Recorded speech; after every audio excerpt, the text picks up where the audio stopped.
Ayun o, so dumayo na naman tayo sa malayong lugar. Nandito tayo sa Zambales, sa San Felipe. Dito sa episode na ito, dito muna tayo mag-enjoy at sumilip ng mga magagandang chicks or mag-enjoy na lang. Kita nyo naman, marami kayong pwedeng mapuntahan dito, ma-enjoyan. Napakarami nyo pong pwedeng activities with your families, with your friends. Of course, yung special someone nyo, dito na. It's a hidden gem. Nice getaway, away from the bus sa Manila.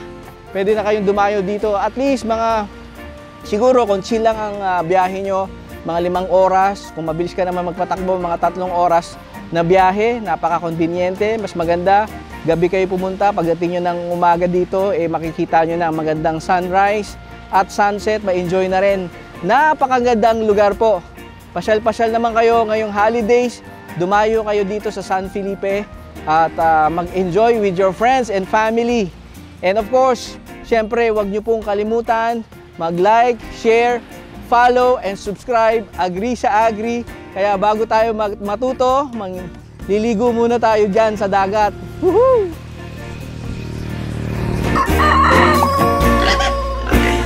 Don't forget to like and subscribe.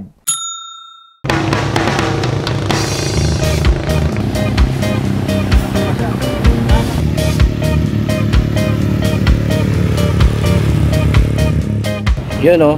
Sir, magkano yung renta? 600 sir for 30 minutes. At ano pa na research nyo dito?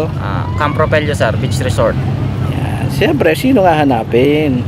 Hill na lang sir, si Hill. Dito. Punta lang kayo dito sa tabing dagat, makikita nyo. May discount pag sa'yo? Pag-uusapan naman yan sir. May extra 2 minutes daw.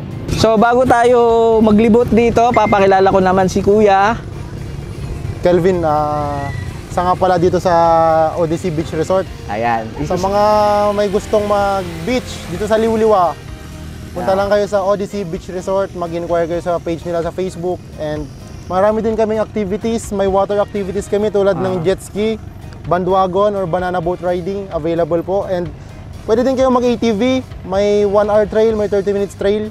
Yan. Depende po yan sa kagustuhan magkano daw nyo. ang presyo? Lagi nilang tinatanong yan. Presyo natin, presyo kaibigan? 1,200 po. Pero kung marami kayong kukunin na unit, more than 2, 3, ganun po. Siyempre, discounts may apply. Ayan. Walang problema doon. Then sa kalahating oras, ganun din, 600.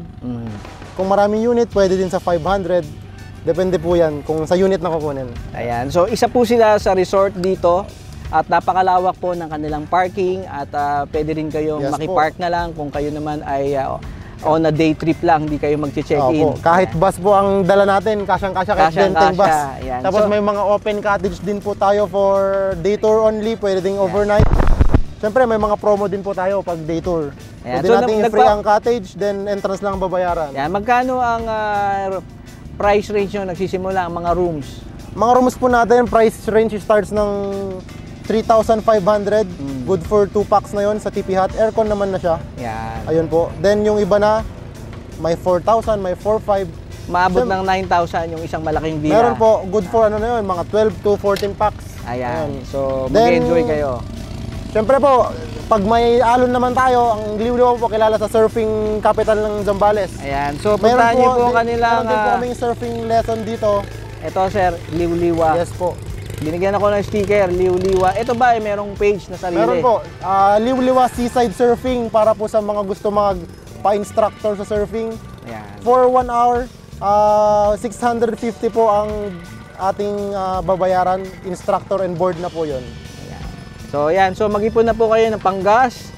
Asahan nyo, ambagan kayo mga tropa, papunta from Manila, kung ano mang lupalop, saan mang lupalop ng Pilipinas. Punta na po kayo dito sa San Felipe, Zambales. At particularly sa anong barangay ito matatagpuan?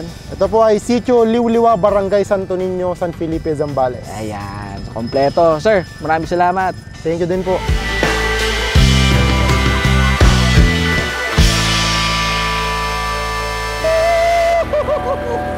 Ang sarap! Tara na!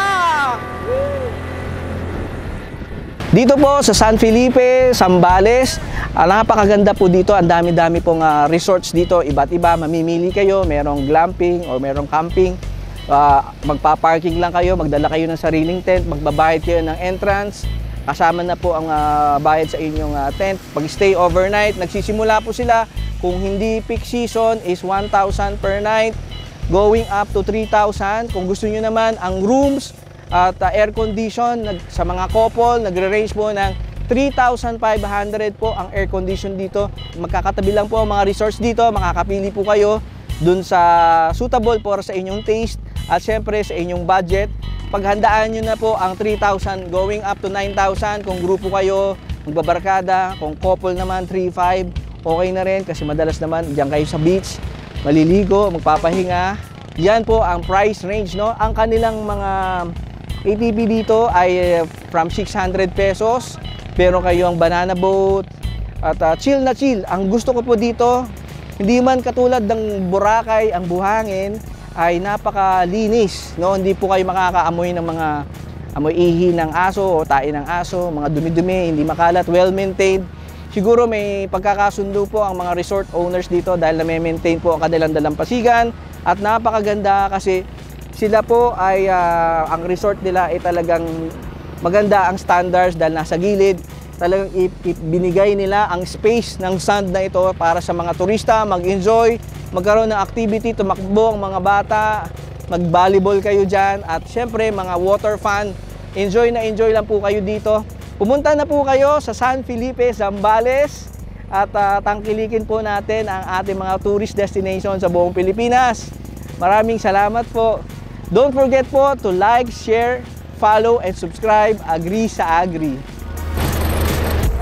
Yes!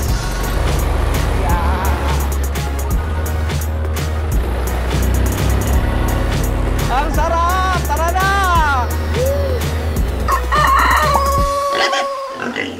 Don't forget to like and subscribe.